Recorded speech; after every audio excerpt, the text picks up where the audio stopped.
Sweeter than sugar, black as night. Unit 14, Lesson 4. Imagine a substance that's 50 times sweeter than sugar and flexible enough to use as a shoelace or a jump rope. Just like plastic, this stuff can be shaped into tiny bears, cats, mice, pigs, Scotty dogs, or even Volkswagen Beetles. But unlike plastic, it can be chewed up and swallowed.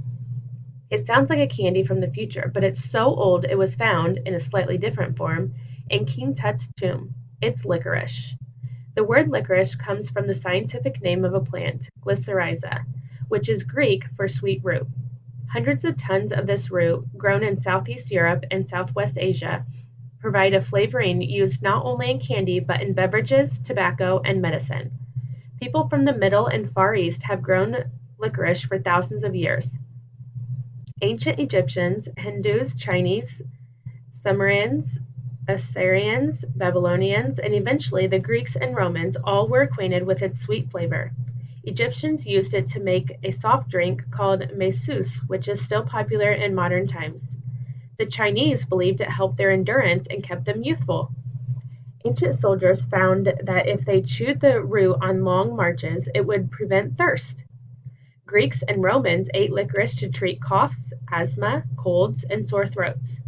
Even today, it's a popular flavor for cough drops and other medicines. It's often used to sweeten bitter or acrid drugs.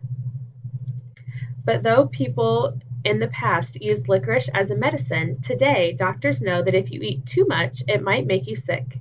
For some people, eating 2 or 3 ounces of licorice a day for several weeks can cause high blood pressure and disrupt their body chemistry. The culprit is glycerin, a chemical in licorice. People who have heart disease or who are taking heart medication shouldn't eat licorice at all. And even if you're healthy and like licorice, it's best not to eat more than 3 ounces a day. The licorice plant grows abundantly in the rich soil of river valleys. It has small blue-violet flowers and feathery-looking leaves. Though the plants are only 2 to 4 feet tall, the roots can grow to enormous lengths, sometimes reaching 25 feet in all directions. In the 1500s, one of the tests a man might have had to pass to get into a workman's guild would be to dig up a whole licorice root, with all its runners and tendrils unbroken. When a licorice plant is 4 years old, farmers harvest and dry its roots. These are then crushed and cooked with water to make a strong licorice tea. When all the liquid has evaporated, there's a paste left that's called licorice extract. This is what's used to give licorice flavor to candy, teas, and medicine. But to make licorice candy, one needs other ingredients besides flavoring. The recipe for black licorice includes flour, water, salt, and often molasses. Red licorice contains corn syrup, and candy makers also add fruit flavors and red food coloring. There are 2 ways candy companies make licorice, but neither would be something you could do at home or on your stove. One method is to cook the ingredients in a steam-jacketed kettle for several hours. The kettle has to be stirred often to keep the liquid licorice from burning. After it is cooked and cooled, the licorice is squeezed through an extruder, which is a machine that pushes the candy through a small opening so that it comes out looking like snaky ropes with twists on the side. Candy makers then cut these ropes into shorter ropes, sticks, or bite-sized pieces and package them for sale. Or sometimes they'll mold the licorice into shapes like animals or pipes. The second way to make licorice is to use a cooker extruder, which mixes and shapes the licorice in the same machine.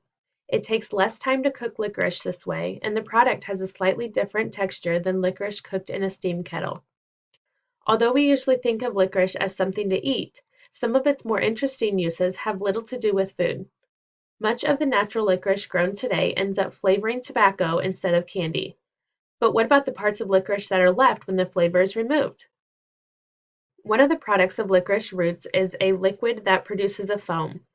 Sometimes brewers will add this foam to their beer recipes, but another use for it is fire extinguishers. It can put out fires on oil tanks where other traditional methods won't work. Even after every drop of liquid is removed from the roots, they're still useful. Pulp mills blend the roots fibers and other ingredients to make boxes and wallboard.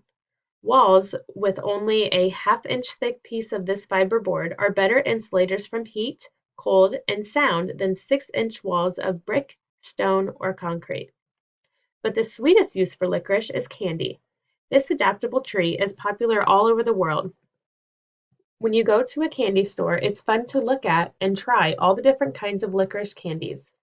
In America, stores sell not only red and black licorice whips, but ones flavored with green apple, blueberry, and chocolate. English people love licorice, and they eat more of it than people in the US do. Two licorice candies that originate in England are Allsorts and Pontefract cakes.